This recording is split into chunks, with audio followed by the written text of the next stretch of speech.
네, 지금부터는 또 달달한 10분 전략으로 여러분들 함께 하겠습니다. 오후장에 우리가 놓쳐서는 안 될, 공략해야 될 시장 주도주 매매법 전해드립니다.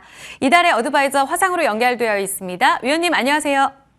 네, 안녕하세요. 반갑습니다. 네, 계속해서 종목에 관심을 갖게 만드는 이런 장 분위기가 펼쳐지고 있고 또 연휴를 앞두다 보니까 조금은 마음이 계속 어떻게 지금 종목을 잡아야 되나 이렇게 좀 초조하신 분들도 많이 계실 것 같아요. 오후장 달달한 포인트를 통해서 시장에서 놓치면 안 될 포인트부터 확인하겠습니다. 같이 열어보시죠. 광범위한 침체 대신 회전형 침체 가능성. 사실 어제 이제 본격적으로 침체라든지 파산 보호 신청 시작됐다라면서 그 리스크를 천천히 체크해 나가자라는 말씀을 해주셨거든요. 여전히 미국에선 침체 이야기 들려오고 있습니다. 하지만 그 침체의 질이 좀 다를 거다 이렇게 전달이 되는데 맞습니까, 위원님? 네, 맞습니다. 뉴욕 지수 상황부터 좀 보고 가도록 할게요. 자, 전일 뉴욕 3지 지수 같은 경우에 연준 위원들의 다소 누그러진 이런 발언에도 불구하고 여전히 강한 고용 지표와 소비, 그리고 경기 위축 우려로 하락 마감을 했죠. 실질 실업수당 청구 건수가 19만 명으로 시장 예상치 21.3만 명을 하회하면서 8개월 내에 최고 최저치를 기록을 했습니다. 자, 강한 고용 시장과는 반대로 필라델피아 제조업 지수 마이너스 8.9로 시장 예상치 마이너스 11을 상회하긴 했지만요. 여전히 위축 국면으로 나타나고 있고 또 12월 신규주택 착공 건수도 보시면은 마이너스 1.4%로 4개월 연속 하락세를 이어가고 있습니다. 신규주택 승인 건수 또한 전월 대비 기저효과로 다소 완화된 것처럼 보이지만 3개월 연속 하락세를 이어가면서 주택시장 또한 위축되고 있음을 나타내고 있죠.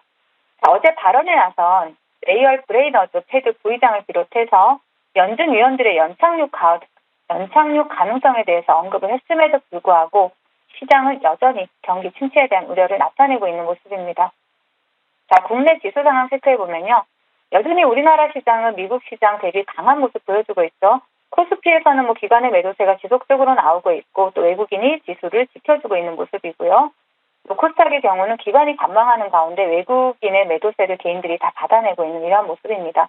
업종별로는 특별히 강한 업종도 또 특별히 약한 업종도 없는 상태로 미국 연방정부의 부채 한도를 둘러싼 정치 불확실성이 부담으로 작용하고 있는 모습이다라고 보시면 되겠고요. 자, 오늘 시장 테마 동향 차트 보면서 좀 살펴보도록 하겠습니다. 자, 어제 증권형 토큰 허용 소식으로 좋은 흐름을 보여주었던 NFT 관련주들 오늘도 좋은 흐름 나타내고 있죠. 대장인 갤럭시와 SM이 상한가에 안착한 이러한 모습을 나타내고 있고 그 후발주로 갤럭시와 머니트리 그리고 또 서울옥션 그리고 FSN 이러한 종목들이 뒤를 따라가고 있는 모습입니다. 그리고 윤 대통령이 스위스 7위 연방공과대학에서 양자과학에 정부 지원을 아끼지 않겠다라고 발언한 것이 전해지면서 또 어제 시간에서 관련주도 좋은 흐름 나타냈었죠. 오늘은 관련주인 텔레필드가 20% 이상의 상승 흐름을 나타내면서 강력한 테마는 형성하지 못했지만 그래도 상승 흐름 상당히 탄력적으로 나타나긴 했었습니다. 자, 어제 하루 쉬어가는 듯 했던 AI 관련주들 오늘 코난 테크놀로지 그리고 위세 아이텍을 대상으로 해서 좋은 흐름 나타내고 있는 모습이고요. 그리고 로봇 관련주들 레인보우 로보틱스가 상승하는 가운데 뉴로메카가 다시 대장으로 치고 나가는 이러한 모습들이 나타나고 있습니다. 자, 삼성전자가 일본의 KDDI와 맞춤형 5G 검증에 성공했다라는 소식이 전해지고 있죠. 그래서 5G 관련주 PPI와 또 기가레인 이러한 종목들이 굉장히 강한 상승 흐름이 나타나고 있고요. 또 어제 상한가를 기록했던 신규 상장주 한주 라이트메탈 오늘도 강한 흐름을 이어가고 있는 모습입니다. 자, 시장 대응 전략 같은 경우에는 지속해서 제가 유사한 말씀을 드리고 있죠. 비슷한 멘트를 드리고 있는데 자, 현재 인베스터가 아닌 이코노미스트들 사이에서는 광범위한 침체가 아닌 주택에서 소비로 또 기업 투자로 이어지는 회전형 침체에 대한 의견이 대두가 되고 있습니다. 즉, 한 곳의 침체가 다른 곳을 연쇄적으로 타격하면서 벌어지는 광범위한 경기 침체로 인한 자산시장의 폭락보다는 시차를 두고 번갈아 가면서 침체가 발생하면서 자산시장은 그에 따라 가벼운 등락을 거듭하는 이러한 흐름을 예측하고 있는 것이죠. 하지만 언제나라는 이러한 단서가 붙습니다. 재앙적인 사태가 없는 한이라는 이러한 단서가 붙었는데요. 나도 잘 모르겠다라는 말을 아주 길고 고상하게 표현했다라고 보시면 될 것 같습니다. 지수의 박스권 흐름에서 중소형주의 순환매를 이용한 단기 스윙 전략 계속해서 유지하도록 하겠습니다. 리스크는 계속해서 체크를 해보겠습니다. 그러면 단과반을 위해서 오후장에 공략해야 될 섹터 열어보겠습니다. 같이 확인해 보시죠. 이동통신 관련주입니다. 삼성전자 쪽에서 일본에서 또 5G 네트워크 관련한 기술 검증에 성공했다. 뭐 이런 뉴스도 전해지고 있습니다. 이동통신 관련 섹터 지금 위원님께서 보시는 모멘텀 어디에 있나요? 네, 한국을 방문한 또 미국 국무부 경제차관 일행이 삼성전자와 KT 그리고 마곡에 있는 LG 사이언스 파크를 방문을 했습니다. 차관 일행은 미국 정부가 중국의 5G 인프라 장악력을 견제하기 위해서 추진 중인 개방형 무선 접속망 오픈되는 글로벌 확산에 국내 기업들이 동참해달라 이렇게 요청을 했죠. 이미 지난해 5월에 한미 정상회담에서 공동 성명을 통해서 이와 같은 부분이 먼저 언급되기도 했습니다. 물론 5G 통신망 구축이 상당히 진전된 우리나라의 경우에는 기존의 강점을 버리고 또 오픈랜으로 넘어갈 필요가 없다라는 의견도 사실 나오고 있어요.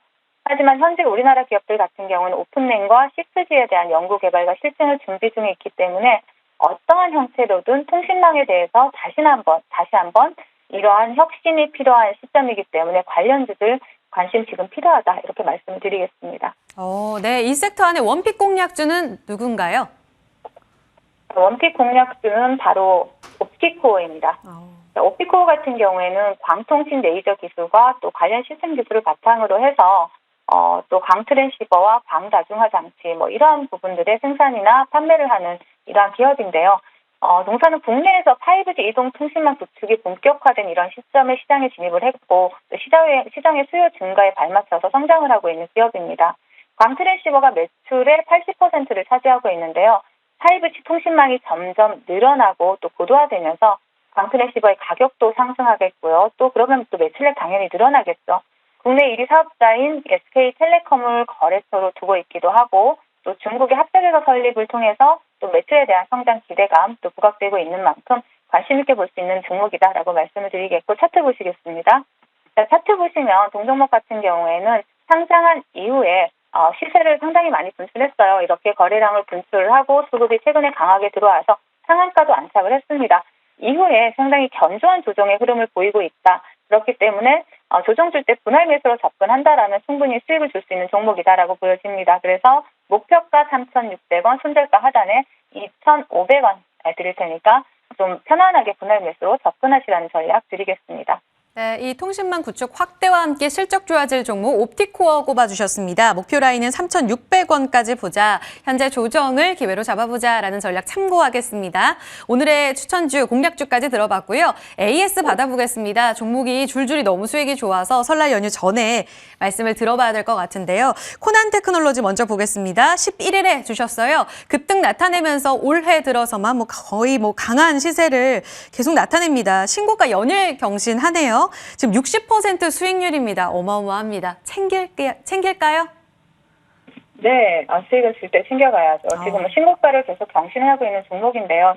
최근에 SK텔레콤이 코난 테크놀로지와 함께 AI 사업에 대해서 구체적인 협력 방안을 모색하고 있다라는 이러한 이슈가 부각이 되면서 상당히 강한 상승 탄력 나타내고 있죠. 차트 보시면서 말씀드리겠습니다.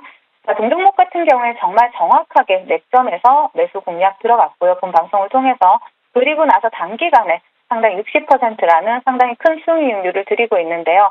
신고가 경신하고 있고 시대 매물대 없이 계속 돌파하고 있는 만큼 충분히 더 시세를 줄 수 있다 하더라도 수익은 줄 때 좀 챙겨가시면서 대응을 해야 된다라고 말씀을 드리겠고 그리고 동종목 같은 경우에 4만 원을 이탈하지 않는다라면 충분히 재매수 관점도 접근 가능하다 말씀드리겠습니다. 네. 재매수 관점까지 주셨습니다. 두 번째 종목은 어제 주신 OSP예요. 어제도 강세 움직임 나타내더니 오늘 추가적으로 더 튀어오릅니다. 목표가까지 얼마 남지 않았어요. 이 종목은 AS 안 들어볼 수가 없습니다. 계속 홀딩 관점 가져갈까요? 목표가 수정은 없을까요? 네, 목표가는 아직 7,700원 제가 드렸는데요. 아직 목표가까지는 도달하지 못했죠. 최근에 반려동물 관련해서 상당히 시장에서 부각이 되고 있는데요. 반려동물 가구 수도 상당히 늘어나고 있고 우리나라 같은 경우 현재 반려동물 가구 수가 15% 정도라고 해요.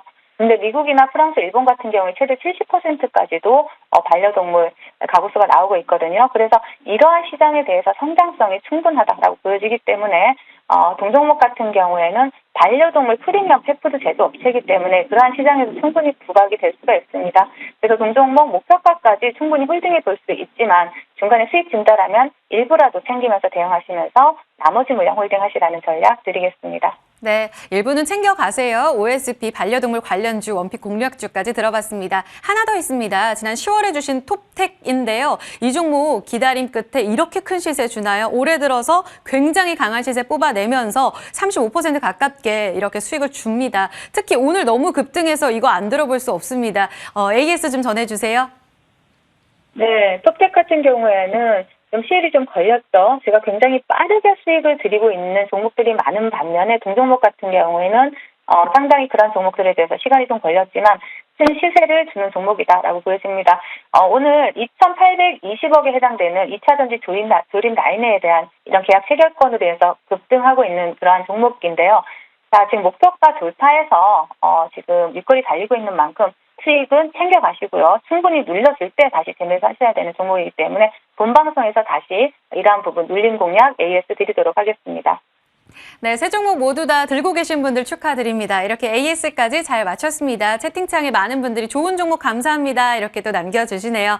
연휴 이후에도 잘 부탁드릴게요. 이번 한 주도 달달한 10분 고생 많으셨습니다. 연휴 잘 보내세요, 위원님. 네, 연휴 잘 보내세요. 감사합니다.